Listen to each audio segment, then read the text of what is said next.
Moisés falou e Deus, tá bom, eu vou fazer desse jeito. E falou uma palavra que eu disse aqui para o povo, não vou repetir a mensagem toda, mas é Deuteronômio 10, versículo 11. Porém o Senhor me disse, levanta-te, põe-te a caminho diante do povo, para que entre por sua terra que jurei a seus pais dar-lhes. Primeira coisa, Moisés, você tem que se levantar. Irmão, as coisas da vida também nos afetam. Então, se ele tem uma mulher rixosa, coitado desse pastor, não vai ser um bom pastor.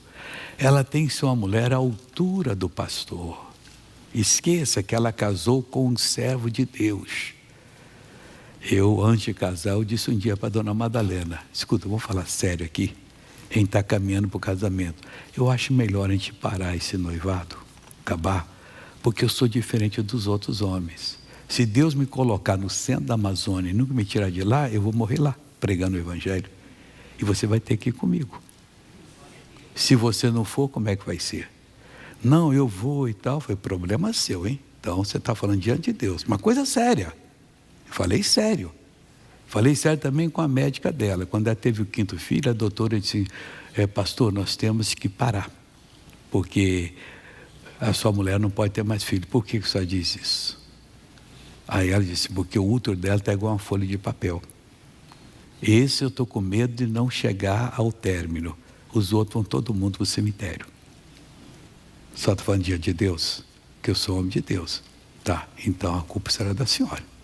Eu só dou a permissão se isso é verdade. É verdade. Então, estou livre. Se ela mentiu, vamos dizer que fizeram um acordo lá, porque para mim, os filhos são a herança do Senhor. Eu não posso limitar. Se Ele quer, hoje em dia esse negócio está de fora de moda, mas quem foi feito para gerar e não quer, tem que pensar 2 vezes. Os filhos são herança do Senhor. Isso eu prego, ensino e é verdade. Mas vai desse lado, para o outro lado, que a gente vai entrar nesse lado. Vamos entrar aqui agora. Então Moisés diz, levanta-te, Moisés. Meu irmão, aquelas coisas fizeram Moisés ficar meio amuado. Como é que o meu povo pode fazer isso? Eu tirei eles do Egito. Eu estou fazendo isso e isso. Essa coisa influencia. E nós temos que nos levantar. Antes de chegarmos aqui para dar a mensagem, nós temos que estar de pé. Essa noite eu estava orando, não para isso que eu não estava caído, mas às vezes você está. Irmão, você tem que se acertar diante de Deus. Você não pode chegar cansado, chateado, falar qualquer coisa. Não, o povo não quer qualquer coisa. O pessoal quer a mensagem. Aquela palavra que vem e levanta. Você que na sua casa é o único cristão. Você é o cabeça daquela família, espiritualmente falando.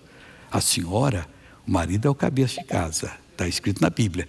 Mas se ele não é de Jesus, é a senhora que é. A senhora tem que assumir. E até levá-lo, até ver que agora ele tem condições de assumir o ministério da família. Porque não é brincadeira. Você põe um filho no mundo, é para ele vai colocar outros. Ali vai sair gerações. E ele tem que ser ensinado a palavra para respeitar Deus. E assim nós temos que fazer. E se não respeita, problema dele. Mas eu conheço, problema dele. Mas você tem que ensinar. E ensinar. Então levanta-te, Moisés. João, dona Maria, levante-se. Espiritualmente falando. Você precisa se colocar em pé. Você precisa conhecer o Deus que você diz que é o seu Deus, vai morar com Ele. E esse conhecimento é vertical. É você com Ele, Ele com você. Eu não tenho nada com isso. Eu sou simplesmente o pregador. Eu não sou intermediário. Tem um intermediário, que é nosso Senhor e Salvador Jesus Cristo, o único entre Deus e o homem, só um intermediário, que é Jesus. Mas e a mãe de Jesus? Mãe de Jesus, humanamente falando, que Jesus já existia, mas ela não é interveniente, não tem esse negócio dela chegar, fala com a mãe que ela foi lá com o filho. Isso aí não existe, não está na Bíblia. Inventa essas coisas, e o que inventa é mentira. O que inventa saiu da boca de Deus. Saiu da boca de Deus está aqui, Tem que ter base. Aí ele diz, Moisés, levanta-te.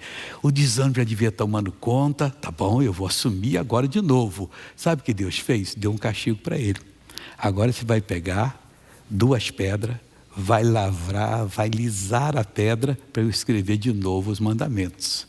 Deus tinha feito, Ele quebrou. Agora faz você. Deve ter dado um trabalho tremendo para ele, porque naquela ira ele não podia ter quebrado aquilo, mas quebrou.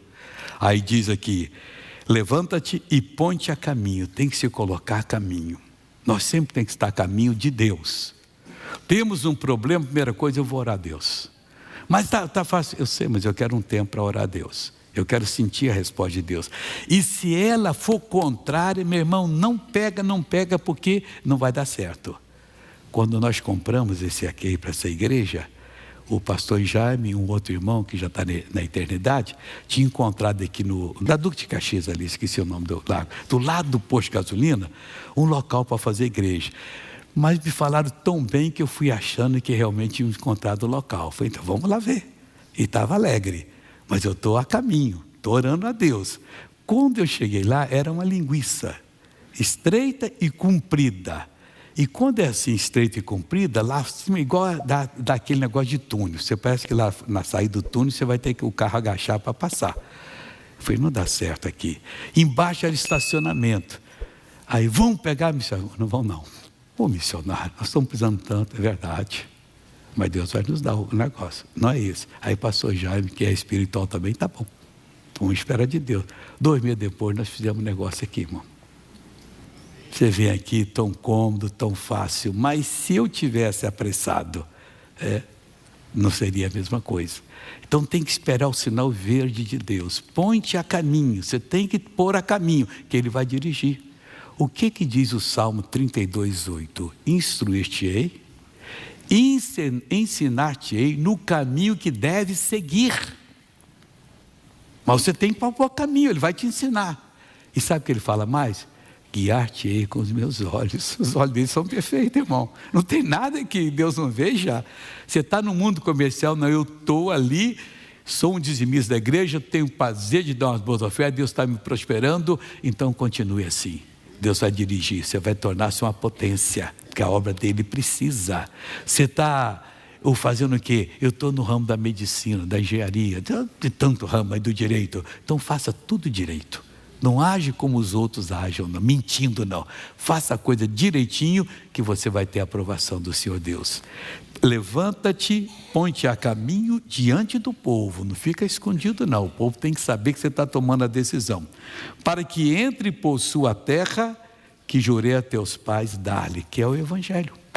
Canaã era um símbolo. Canaã não era a terra da promessa, humanamente falando era símbolo, mas a verdadeira terra da promessa é o Evangelho, que nunca vai nos abandonar, do qual nós devemos saber pedacinho por pedacinho, como diz, tintim por tintim, para não faltarmos em nada e sermos achados justos diante do nosso Deus. Vamos voltar para Deuteronômio? Tem mais uma palavra aqui, é Deuteronômio 18 agora, mais uma palavra que vai complementar essa. O Senhor Deus então falou com Moisés a respeito de Jesus. O que Ele falou para Moisés a respeito de Jesus? Versículo 17. Então o Senhor me disse, bem falar naquilo que disseram. O que eles falaram? O israelita, quando Deus desceu no monte Sinai, que é o monte Horebe, é a mesma coisa, aí fumegava. Pegava fogo, descia lavras, como se fosse vulcão. Quem tocasse ali seria morto. E os israelitas ficaram bem longe, disseram assim, fala agora você com a gente, que a gente não quer ouvir Deus mais não, porque Deus quando fala, a coisa é certa, falando o Pai. Aí o Pai anunciou para Moisés a vinda do Filho. Então o Senhor me disse, bem falar naquilo que disseram. Eis que lhe suscitarei um profeta, versículo 18 de Deuteronômio. Eis que lhe suscitarei um profeta do meio de seus irmãos, que nasceria como homem, como tu, e porei as minhas palavras na sua boca, e ele lhes falará tudo o que eu lhe ordenar. Então estava anunciando a vinda do Messias, que é Jesus. Levantou esse profeta e colocaria a palavra dele na boca. Jesus disse, o que eu falo, falo como o Pai me tem dito. Ele não fala de mim mesmo. Eu faço como Ele me ensinou a fazer, não estou fazendo de mim mesmo. Nós temos que aprender isso, irmão, porque às vezes a gente quer abordar uma mensagem e sem que a gente perceba, nós saímos da presença de Deus e caímos na sabedoria do homem, que é bonita para as coisas do homem. Mas nós aqui não estamos fazendo coisa de homem, nós estamos tratando de vidas que acordaram, que estão se preparando para que quando Jesus vier, subam com Ele. Porque quem não subir não vai para o céu, irmão. E se tivermos em pecado, Ele ensinou.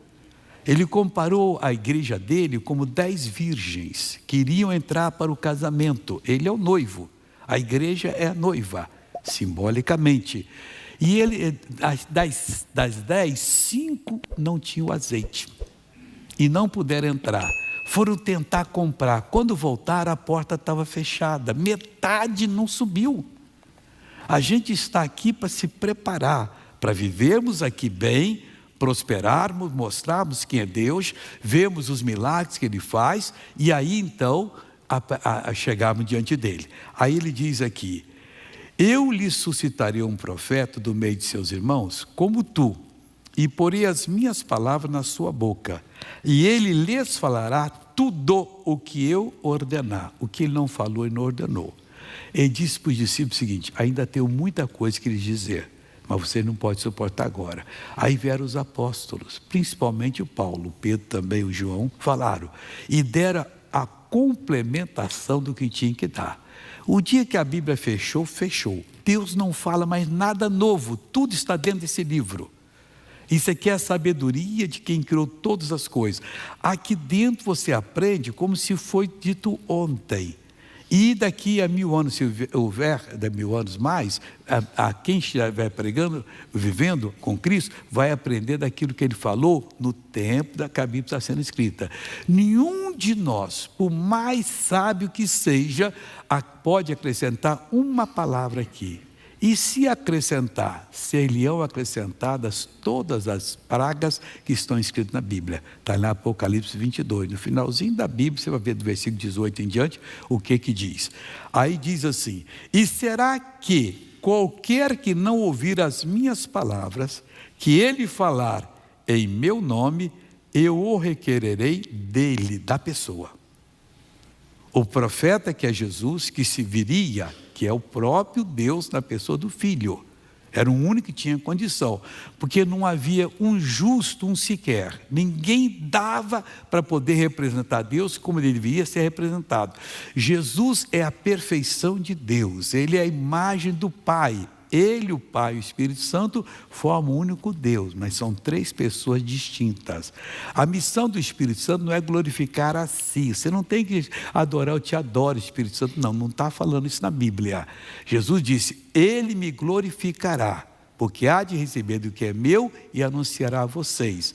Mas não é essa glorificação só eu glorifico, não. É você saber que o Espírito Santo foi quem lhe abriu o entendimento, Ele é que nos ensina toda a verdade, que está conosco 24 horas por dia, que nos fortalece para nós orarmos e obtermos respostas, para nós repreendermos uma doença, ela sair, uma situação difícil, como disse Davi: o Senhor me desembaraça completamente. Então você está todo embaraçado de uma coisa, já sei, Deus vai me desembaraçar. Aí você ora, na palavra o Espírito Santo vai dirigindo você. E mas eu sei pouco, não importa, você pega a Bíblia, por acaso seu, porque dele não, direção dele. Você abre, oh meu Deus, o Senhor falou comigo aqui agora, então eu posso fazer isso? Posso. Aí, o que eu vou fazer? Eu vou fazer o que o Senhor está dizendo aqui agora.